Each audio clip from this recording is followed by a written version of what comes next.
మాట్లాడవలసిందిగా రిక్వెస్ట్ చేస్తున్నాం. మీకు కేఎఫ్సీ తెప్పియాలా? మీరు దాచేశారు కదా అలాగ పక్కన.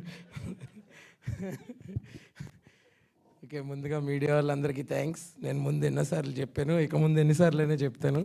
ఎందుకంటే మేము ఇక్కడ ఏం మ్యాడ్నెస్ క్రియేట్ చేసినా దాన్ని ఫస్ట్ మీడియం మీరే, ఆడియన్స్ వరకు తీసుకెళ్ళే మీడియం మీరే. మీకు చాలా ఈవెంట్స్ ఉంటాయి, బట్ స్టిల్ వాటన్నిటిలో ఓపిక్గా ఇక్కడికి వచ్చినందుకు చాలా thank you so much. So Bakasura restaurant నిజంగా రెస్టారెంట్ అయితే ఆ రెస్టారెంట్ ఓనర్ జెన్నీ గారికి ఫస్ట్ థ్యాంక్స్, ఎందుకంటే డబ్బులు పెట్టి ప్రొడ్యూస్ చేసినందుకు. అందులో హెడ్ షెఫ్ అయిన శివ గారికి రెండో థ్యాంక్స్, ఎందుకంటే మంచి మంచి రెసిపీలు అందులో వేసి వండినందుకు. అండ్ మెయిన్ మేనేజర్ ప్రవీణ్ అన్న, ఆయన గురించి లాస్ట్లో మాట్లాడతా. ఒక మేనేజర్ బాగుంటేనే ఎప్పుడన్నా ఒక హోటల్ బిజినెస్ బాగుంటుంది. మిగిలిన స్టాఫ్ రామ్ కానీ, జయకృష్ణ కానీ, వివేక్ బ్రో కానీ, లేకపోతే రమ్య గారు, అందరికీ కూడా ఇది ఒక బెంచ్ మార్క్ ఫిల్మ్ అవుతుంది. ఈవెన్ ఫర్ ఫనీది కూడా చాలా లెందీ క్యారెక్టర్ ఇందులో.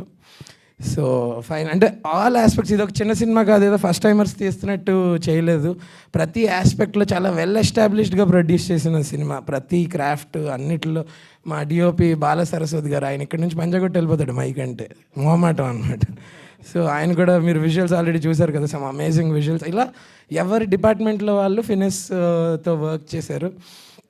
అండ్ ఇలాంటి ఒక ఫిల్మ్ని నిజంగా ఇందాక మా డైరెక్టర్ అన్నట్టు హోల్ ఫ్యామిలీ అందరూ వచ్చి హ్యాపీగా చూడొచ్చు. అండ్ ఈ జానర్ ఇప్పుడు current trending genre horror comedy అనేది.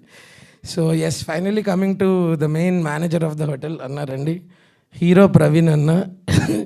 ఇలా మీ అందరికీ ఈ సినిమా ద్వారా హీరో ఏమో, మా బ్యాచ్కి ఎప్పుడో హీరో, సినిమాల్లోకి రాకముందే హీరో. సో అలాంటిది ఫైనల్గా ఇప్పుడు ఒక సినిమా ఆయన లీడ్గా చేస్తున్నందుకు చాలా చాలా హ్యాపీగా ఉంది. అందులో నాది ఒక ఇంపార్టెంట్ క్యారెక్టర్ అయినందుకు చాలా థ్యాంక్ యూ సో మచ్ అన్న. అండ్ హారర్ కామెడీ అనేది అన్న గ్రౌండ్, అన్న ప్లే గ్రౌండ్, కొడితే సిక్సర్లే అనమాట ఇంకా. సో అది ముందు ఆల్రెడీ ప్రూవ్ అయిపోయింది కాబట్టి ఇది డెఫినెట్లీ షార్ట్ హిట్ వైబ్స్ ఉన్నాయి. సో మీరు చేయాల్సిన సపోర్ట్ ఏంటంటే ప్లీజ్ అందరూ ఇదేదో తర్వాత ఓటీటీలోకి వచ్చేటప్పుడు చూద్దాం అనుకోకుండా, ఎందుకంటే దీనికి థియేటర్కల్ ఎక్స్పీరియన్స్ ఇంపార్టెంట్. బికాస్ దీని హారర్ కానీ, ఇందులో జంప్ స్కేర్ మూమెంట్స్ కానీ, ఇలాంటి చాలా ఎలిమెంట్స్ ఉన్నాయి. It's a proper theatrical film. So please kindly అందరూ థియేటర్స్కి వచ్చి మంచిగా చూసి మా సినిమాని సక్సెస్ చేసి మీరు కూడా సక్సెస్లో పాలు పంచుకోండి. Thank you so much. Thank you. Right.